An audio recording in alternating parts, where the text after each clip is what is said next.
शरीर ब्राह्मण का शरीर अंतिम शरीर हो। ब्राह्मण का शरीर मिला है त्याग के लिए, तपस्या के लिए, भगवान की प्राप्ति स्वयं करने के लिए और भूले बिछड़े हुए अन्य जीवों को भगवान की प्राप्ति कराने के लिए।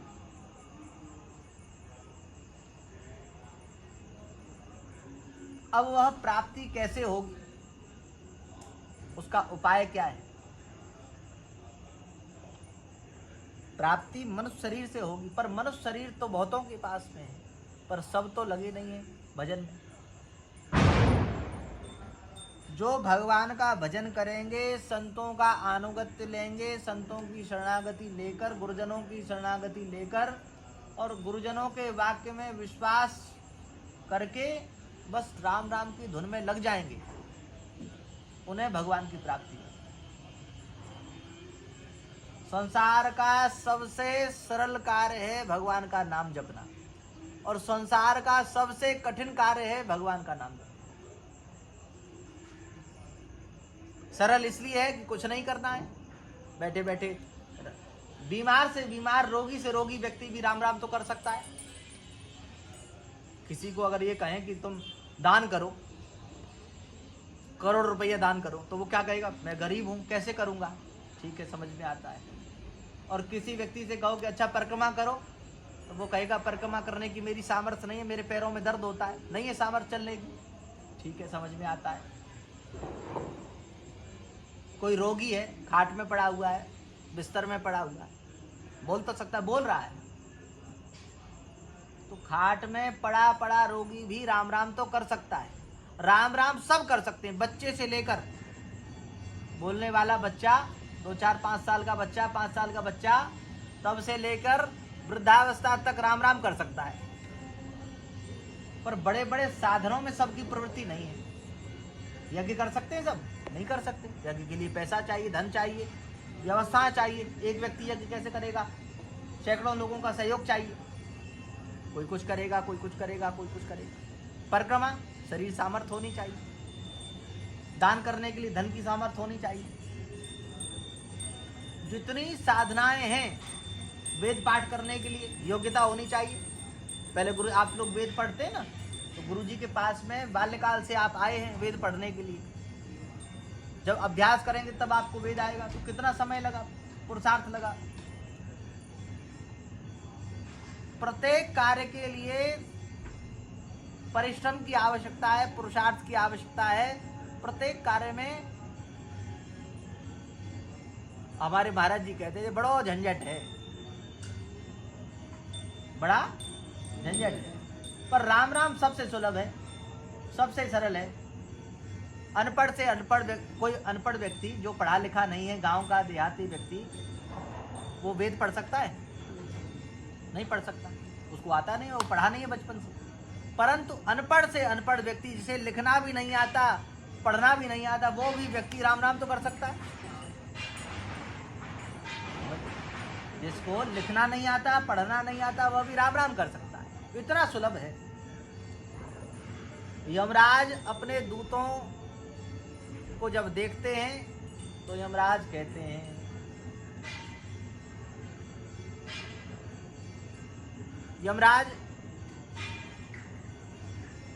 यमराज अपने दूतों से कहते हैं, जब उनके दूत यमपास लेकर जब जाते हैं ना किसी जीव को बांधने के लिए, तो यमराज कहते हैं,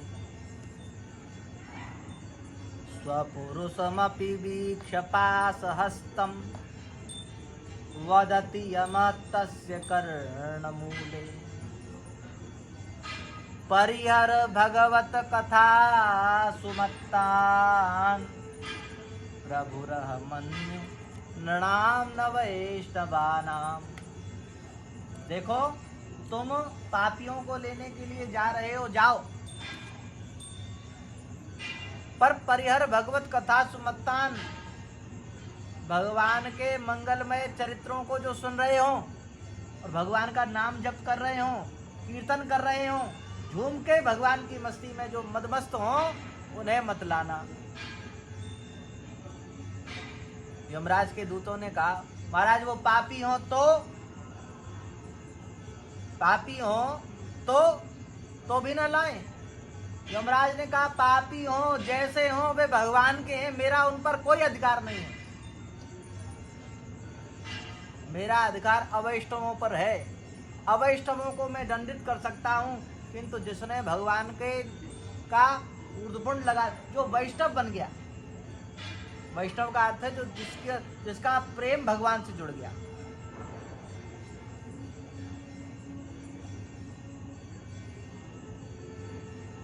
ऐसे वैष्णव को जो कथा में प्रेम करता हो, कल हमने कही थी ना ये बात, जो कथा से प्रेम करता है वह वैष्णव है, जो नाम संकीर्तन से प्रेम करता है वह वैष्णव है, जो गौ सेवा से प्रेम करता है वह वैष्णव है, जो संत सेवा से संतों से प्रेम करता है वह वैष्णव है। तो ऐसे वैष्णव को परिहर भगवत कथा सुमत्तान प्रभुर मनु नृणाम न वैष्णवाना, उनको मत लाना। और यमराज कहते हैं सुलभम भगवन नाम जिह्वाच वसवर्तिनी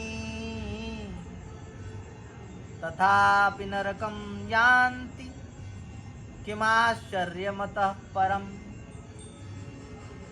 सुलभम भगवन नाम, सुलभम भगवन नाम,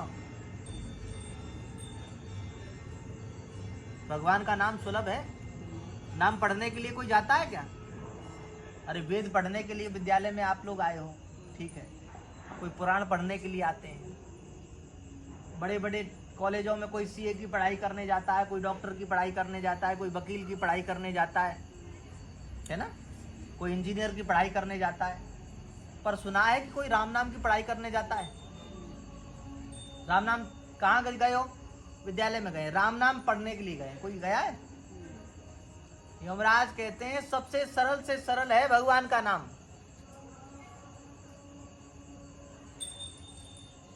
सुलभम भगवन नाम, भगवान का नाम सुलभ है, कभी भी जपो। अच्छा, वेद के लिए नियम है, वेद भोजन करके वेद का पाठ नहीं होता है, नहीं करना चाहिए। प्रातः काल वेद का पाठ होता है, वेद के लिए नियमावली है। अन्य शास्त्रों के लिए भी नियमावली, रागों के लिए नियमावली है। प्रातः काल का राग कौन सा है, मध्याह्न का कौन सा है, सायंकाल का कौन सा है, रात्रि का कौन सा है, अलग अलग बात है।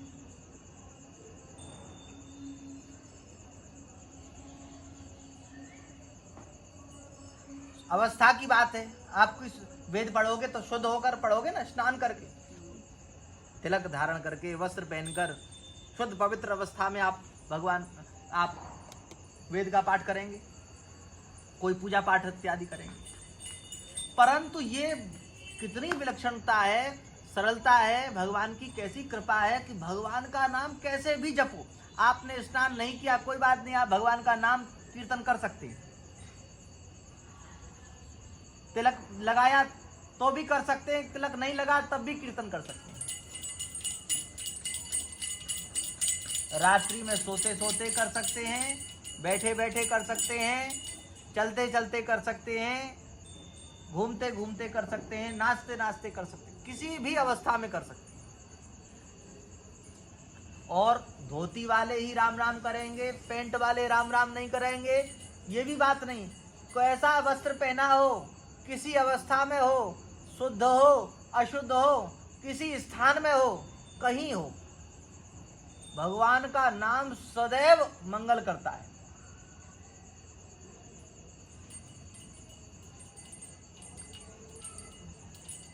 भाव कुभाव अनख आलसहु, नाम जपत मंगल दिस दसहु। भगवान का नाम सदैव किसी भी अवस्था में, अपवित्र सर्वावस्थां यस्मरेत् स बाह्याभ्यंतर शुचिः। अपवित्र अवस्था में जपो चाहे पवित्र अवस्था में जपो, वो तो काम करेगा।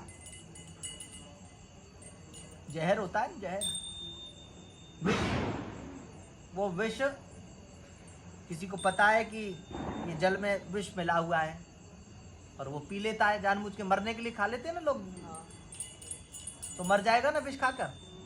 और किसी को नहीं पता हो कि इसमें विष मिला हो और वो पी जाए तो वो नहीं मरेगा। जानकर पिए तो भी मर जाएगा और अनजान से पिए, ये बिजली है ना, ये बिजली का तार कोई जानबूझ के पकड़ लेगे तो करंट लगेगा, बोलो लगेगा। और अनजान से अगर तार छुल जाए हाथ तो लगेगा। ये तो लगेगा। इसका काम करंट लगने का है। बिजली का काम क्या है? करंट लगने का। करंट लगने का। ऐसे ही विष का काम मारने का है। भगवान का नाम मंगल करने वाला है, तो वो तो मंगल करेगा ही करेगा। मंगल भवन अमंगल हारी, उमा सहित जेहि जपत पुरारी। मंगल भवन अमंगल हारी, उमा सहित जेहि जपत पुरारी। भगवान का नाम मंगल करने वाला नहीं, मंगल की खान है। मंगल की खान। सारे मंगल कहाँ से निकलते हैं? पावना नाम च पावनम, भगवान के नाम से ही सारे मंगल निकलते हैं। संसार के जितने भी सद अनुष्ठान हैं, सद कार्य हैं, जितने भी अच्छे अच्छे बातें हैं, अच्छे कार्य हैं, उन सब का प्रारंभ, उन सब का की खान है भगवान का नाम। और इसीलिए यमराज कहते हैं सुलभम भगवन नाम, भगवान का नाम सुलभ है, किसी भी अवस्था में जपो। और जिह्वाच वसवर्तिनी, और जीव भी तो है, भगवान ने जीव दी है ना, किस लिए दी है? गाली देने के लिए है? लड़ाई करने के लिए? किस लिए दी है? राम नाम। ये जीव दी है भगवान का नाम जपने के लिए। देखो, जब कोई साधक अपनी जीव से भगवान का नाम जपता है तो उस साधक के ऊपर माँ भगवती, वाणी की देवी कौन है? सरस्वती। वे सरस्वती जी प्रसन्न हो जाती हैं। सरस्वती जी उसे वरदान देती हैं, खूब बेटा खूब कृपा हो भगवान की, भगवान तेरा मंगल करें, तूने मेरा प्रयोग भगवान का नाम जपने में किया है। और वह व्यक्ति जब अपनी वाणी से, अपनी जिह्वा से गंदी गंदी गालियों का प्रयोग करता है, अपशब्दों का प्रयोग करता है, दुर्शब्दों का प्रयोग करता है, तो वह शब्द साक्षात प्रकट होकर उस व्यक्ति को श्राप देते हैं। सरस्वती जी श्राप देती है, अरे मूर्ख, तूने मेरा प्रयोग भगवान के नाम में नहीं किया, तूने मेरा प्रयोग दूसरे को कष्ट पहुंचाने के लिए किया, अपशब्द के लिए किया। तो ऐसे शब्दों के द्वारा, सरस्वती जी के द्वारा वो श्रापित होकर व्यक्ति दुख ही पाता है, चाहे देखने में कितना भी सुखी लगे, पर अंततो गत्वा वो दुखी ही रहेगा।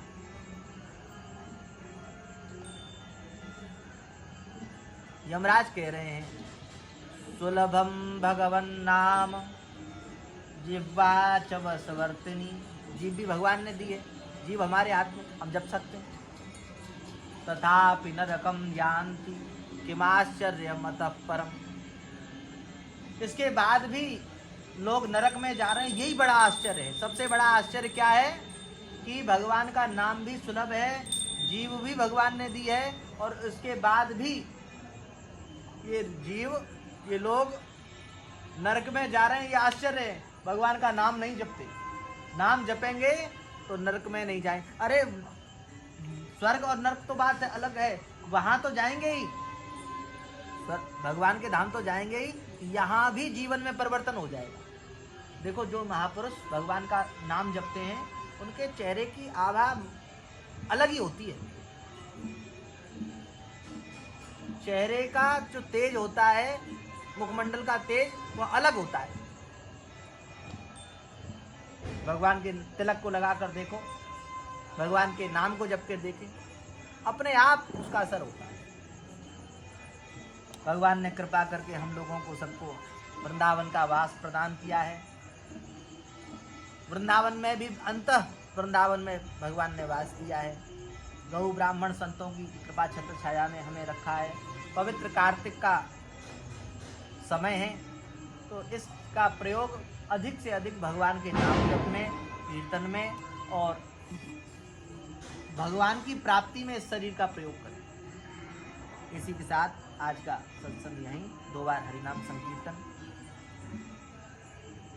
गोविंद जय जय गोपाल जय जय, गोविंद जय जय गोपाल जय जय, गोविंद जय जय गोपाल जय जय, गोविंद जय जय गोपाल जय जय, गोविंद जय जय गोपाल जय जय, गोविंद जय जय गोपाल जय जय, गोविंद जय जय गोपाल जय जय, गोविंद जय जय गोपाल जय जय। बांके बिहारी लाल की जय।